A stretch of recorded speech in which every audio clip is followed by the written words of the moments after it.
I'm Julie Bartke with Senate Update. A bill that would reform child protection laws while redefining what qualifies as child abuse was introduced in a news conference on Wednesday. The proposal is bipartisan and is based on recommendations from the governor's Child Protection Task Force.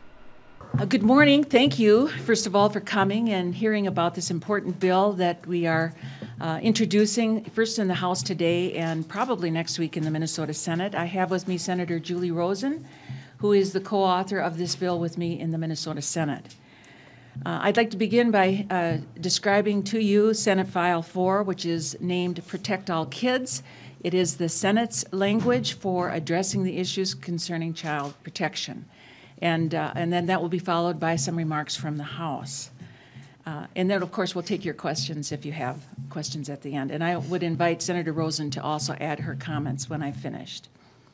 So Protect All Kids, which is Senate File 4, is the Senate's 2015 child protection legislation and pursues recommendations from the governor's task force.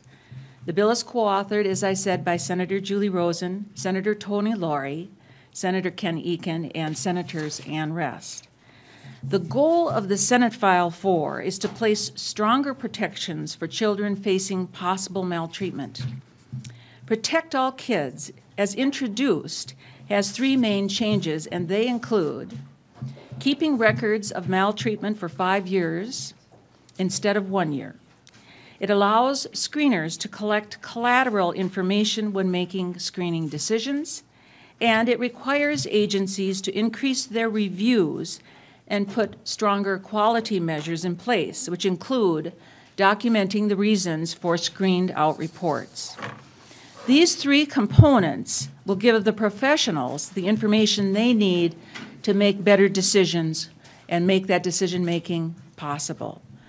When this bill is presented to the Senate Health and Human Services Committee, a delete all amendment will be introduced and will add other recommendations, which will include making child safety the paramount issue over all other considerations when addressing a report of child maltreatment, sending all reports of maltreatment to law enforcement agencies regardless of whether the county takes further action.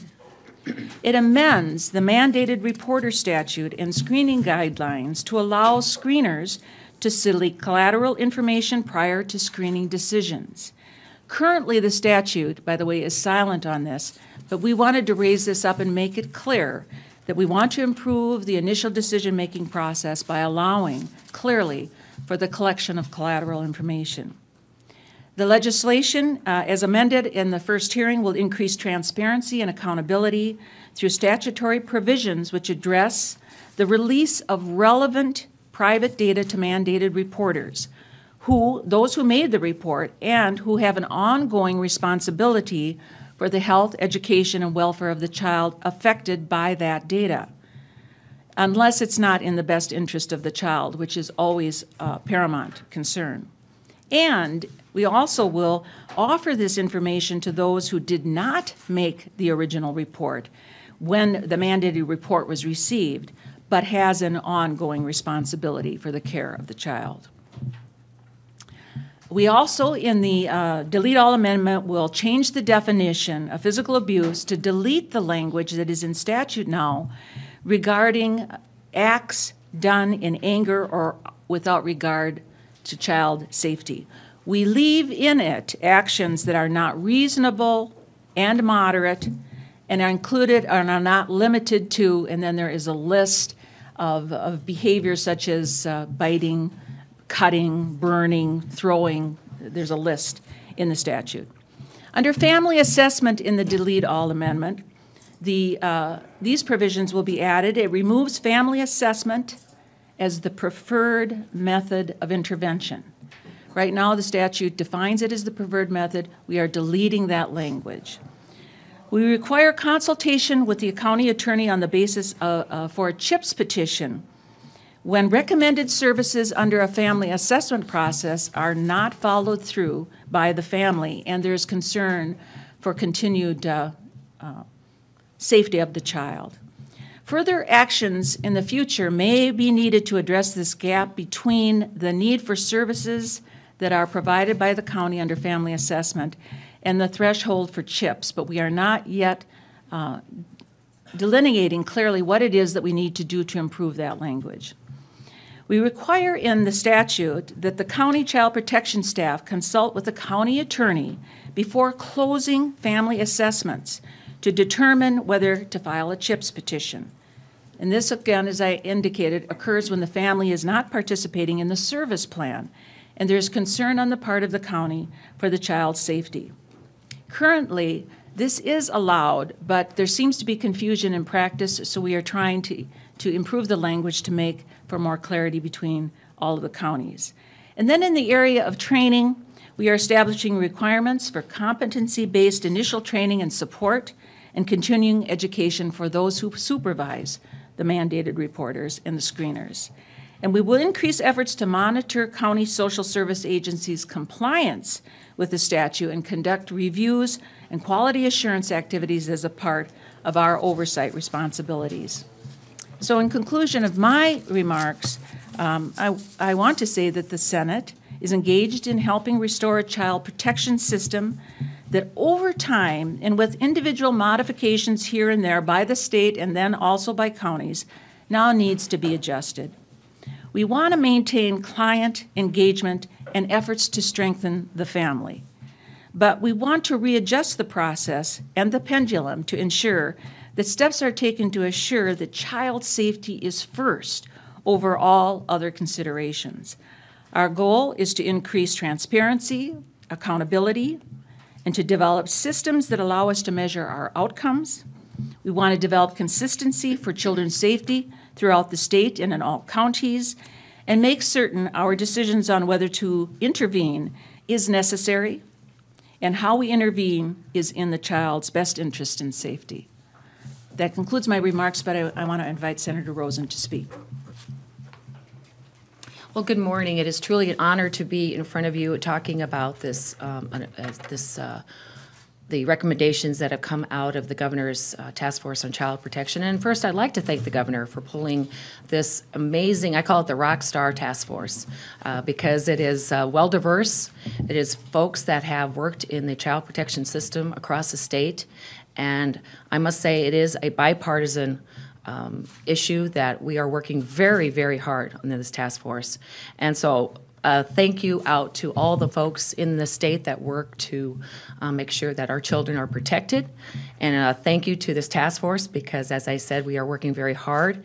And I want to make sure that we have recommendations that carry forward. Senate File 4 and House File 8, which is now House File 191, are some of the early recommendations that have come out that Senator Sheran was talking about. And it is really an honor to work with these folks here on this task force.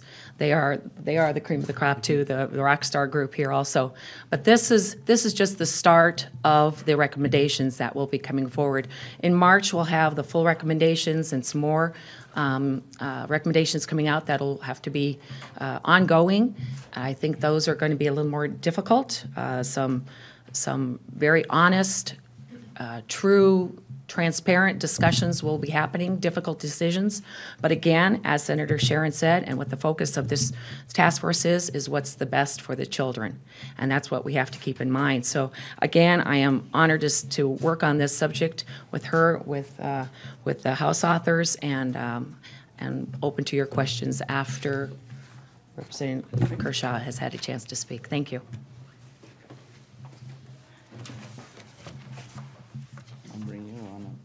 Mr. Co-author. Oh, okay.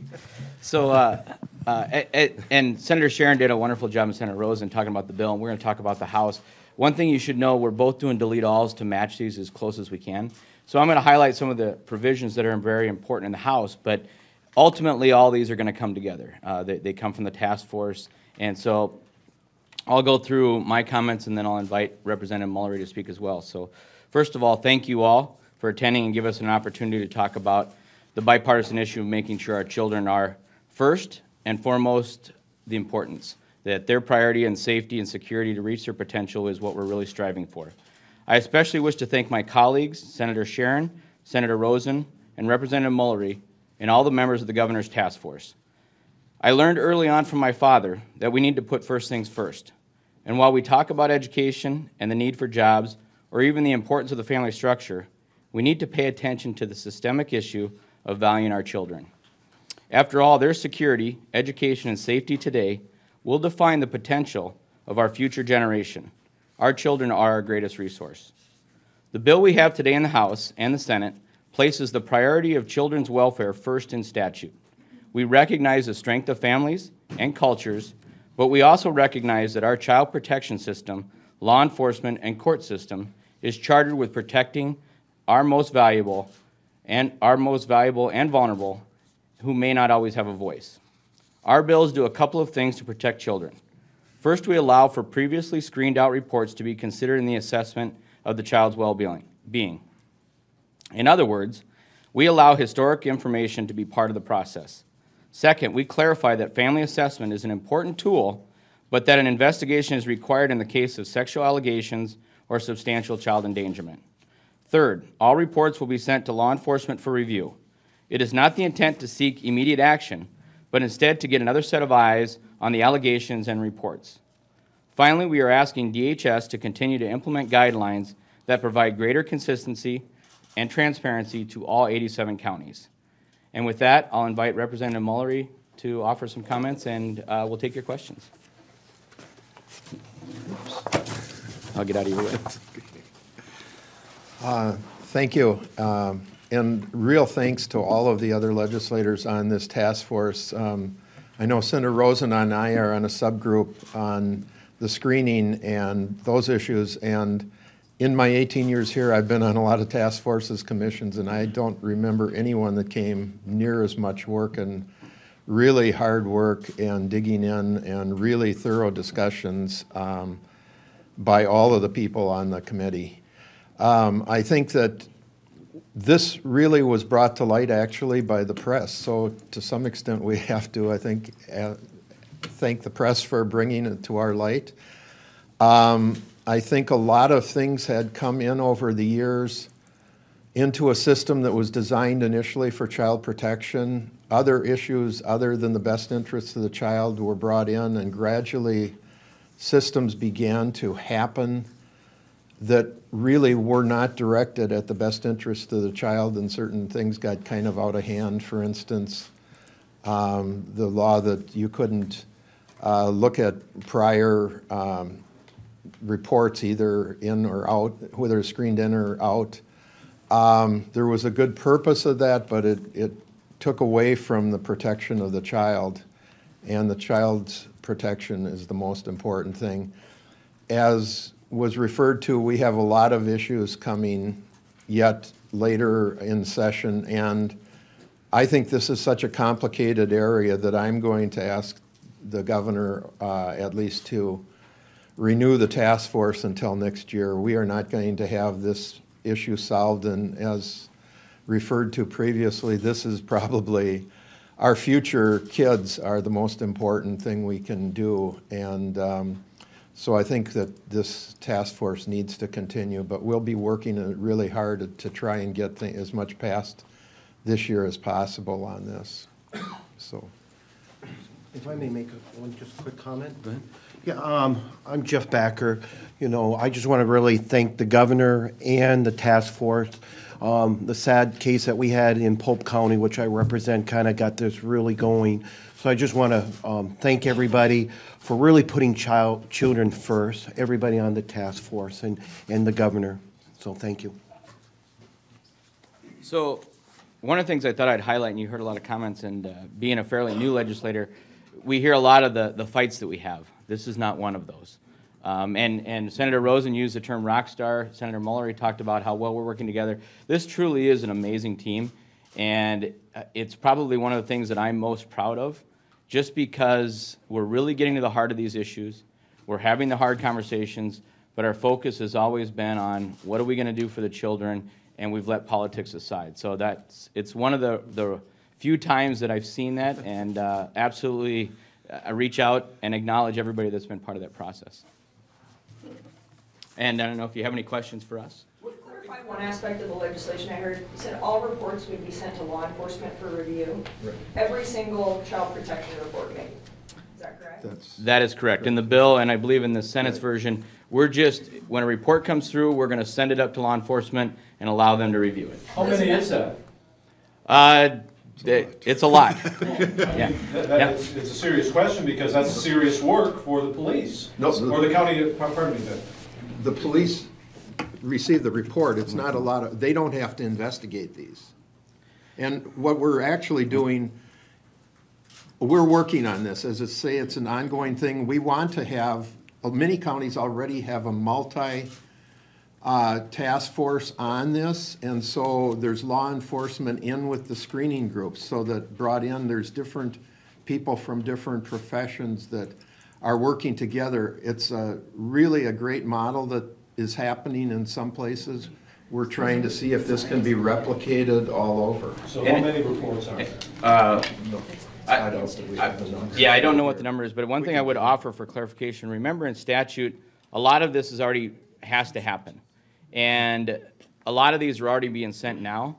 And so when I talked to law enforcement and I said, well, what do you think about this? The response I got from the 2 law enforcement agencies I talked to, they said, we're already doing this in a lot of cases. And you know what? We investigate every 911 call. We get all this. We can take 10 minutes for the well-being of our kids. So that's what we've heard. There isn't this enormous amount of information that's suddenly going to be sent forward. It's just making sure that the intent of statute is carried out. I can tell you on this, I've talked to both Minneapolis and St. Paul cops who have worked on this issue, and they want all those reports. What was your reaction? Can I just add one thing? You know, one of the values that there is in this, which is really, I think, already allowed statutorily, is that if we're screening out, when we're screening out, there may be information that is gathered by our local police departments about calls that have been made to that household that are not related to a child protection report that might alert the police to inform social services that they might want to have another look at this. So we're trying to do these things to strengthen our capacity, especially with the screened out reports, which we will ask for clear documentation as to why those reports have been screened out so we can continue to review our procedures to make certain that we're strengthening them adequately, but also to allow other information. That's what I heard from the courts, is that there's this group of information that comes to them when they're dealing with CHIPS petitions, and the history comes in, and there's all sorts of data, but our system hasn't been really effective at in all counties at intercommunication. What was your reaction when you learned about the thousands of cases that were getting screened out? Maybe just after a phone call, and then later we would find out, and sometimes the fatal result. What was the reaction from any of you when you learned that there was that little effort being put into some of this? Well, Julie and I were on that the subcommittee on screening, and so we really received the hours and hours of testimony on that. It was kind of shocking, I would say. The things that were being screened out were, to me, amazing that they would be screened out. And there was not even any corroboration or any research. There was mandated reporters, doctors who were saying such and such, you've got to check into that, being screened out, and the mandated reporter wasn't even getting the information back as to what was done with the case. Even in some cases, there were mandated reporters who had an obligation under law to continue following that child, and they weren't finding out what was going on, that had been screened out and things like that. Julie? Representative Mullery and I sit on the Screening and Transparency Task Force. Senator Sheran's on the family assessment, and that was an amazing revelation that we have. There has silos been built up around the state. There's many counties that do the multidisciplinary team effort, and then there's some counties that have built more silos, and we're trying to give more tools to them to make sure that everybody is informed and that they always, again, keep the best interest of the child. But it was really amazing that there would be 10 to 15 family assessments on one child before a true red flag would be raised and there would be some help and some services towards that child and that family. I think that's unnecessary. I think we should be able to break down some of those walls so everybody can communicate and we can really move forward and not complicate the system. And if I could just, yeah, and then Senator Sheran as well. I think one of the real answers is a lot of frustration, a lot of anger. We can't go in the media without hearing some of these really tragic events. But to that point, I don't want to say that our child protection system and all that, that they're to blame for all of this. We're trying to get transparency. We have 87 counties. We have an enormous amount of these reports that come through, and what we're really trying to do for them is make sure that everybody involved has the best suite of tools, that they're working together, that they're collaborating, so that when these do come, when we get these multiple reports, when these do come, these families that really truly need our help, that we can come in and step in and do that. I think too often we look for the scapegoat, but quite frankly, when you look at the flow chart of how many different interactions we put to these families, a lot of times we as a society have to look in the mirror. Because remember, no matter what happens, all this is voluntary until the court steps in. So we need these families to know that we're there to work with them. We need to know that we're not in an adversarial position, that really truly what we're trying to do is get this child through the Maslow hierarchy of needs, if you can, so that they can reach their potential.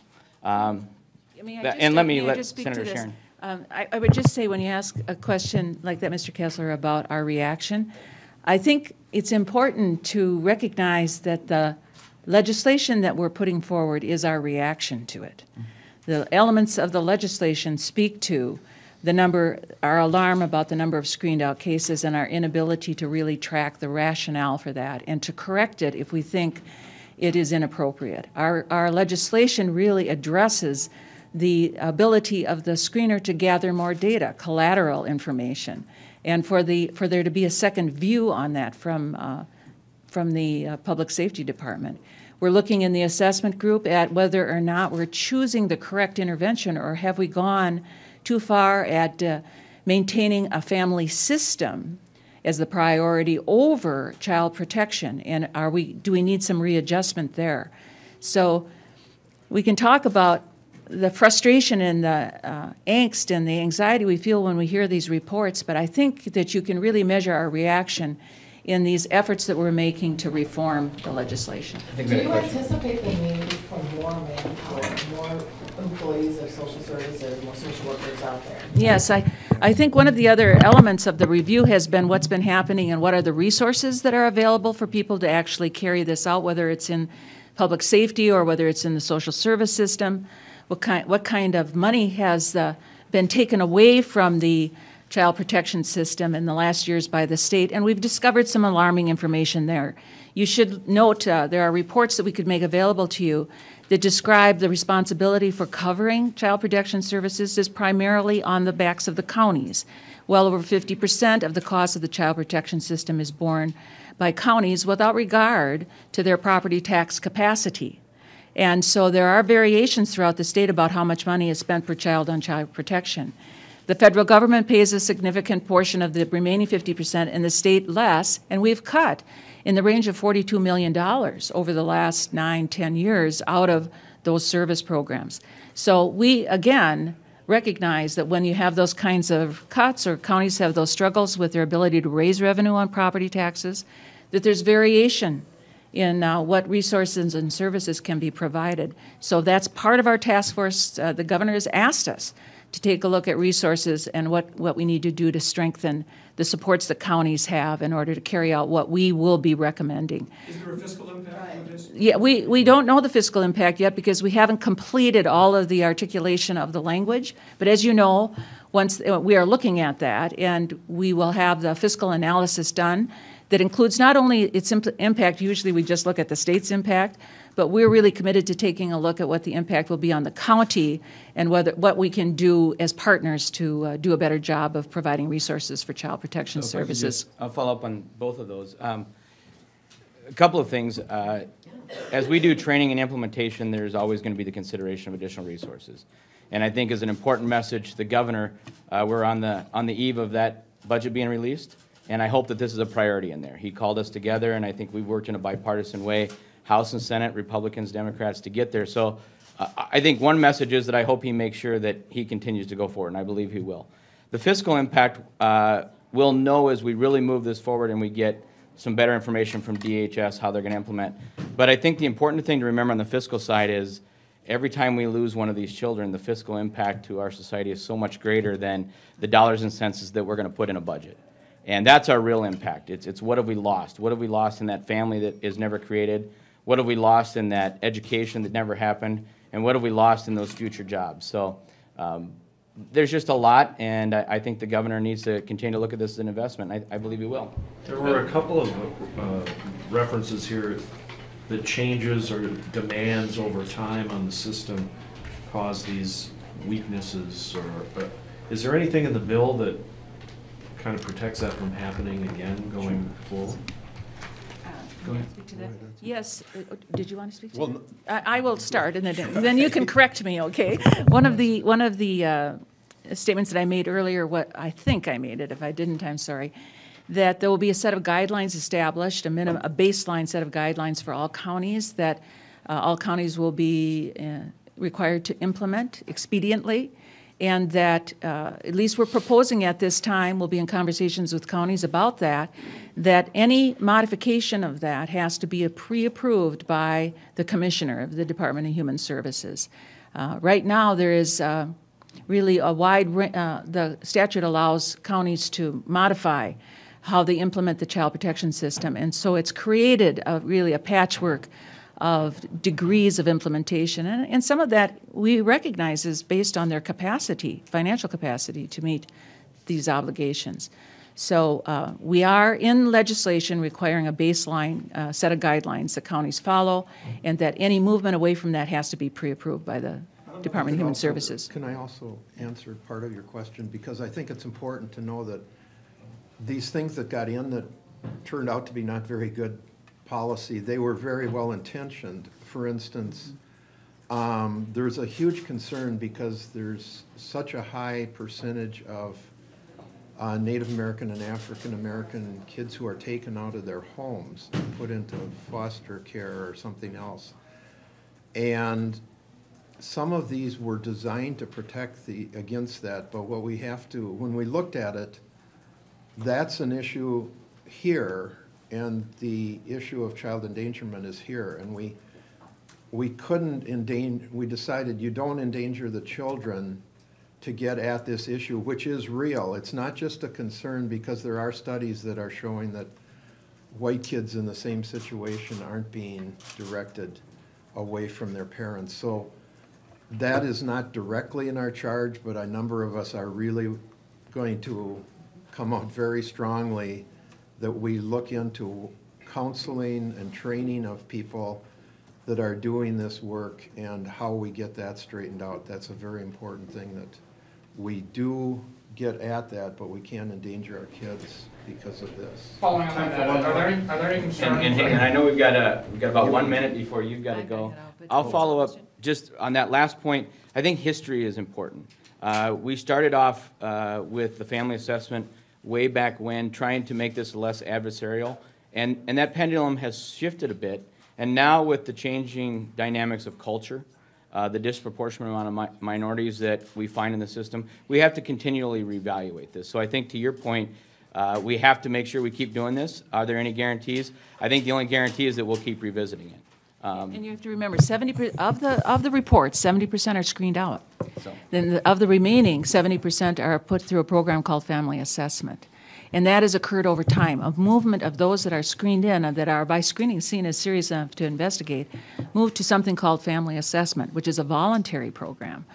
The assessment isn't voluntary, but the services are voluntary.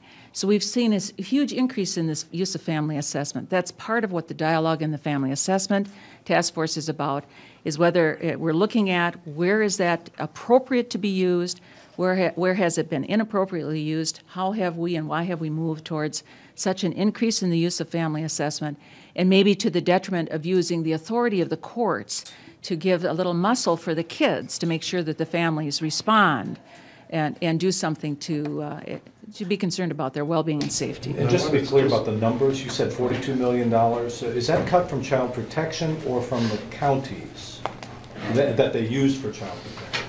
It's a breakdown. There's about 50%. So the $42 million is what? State- The total? state- There's That's three, the state, states. federal, and local. It is the cut from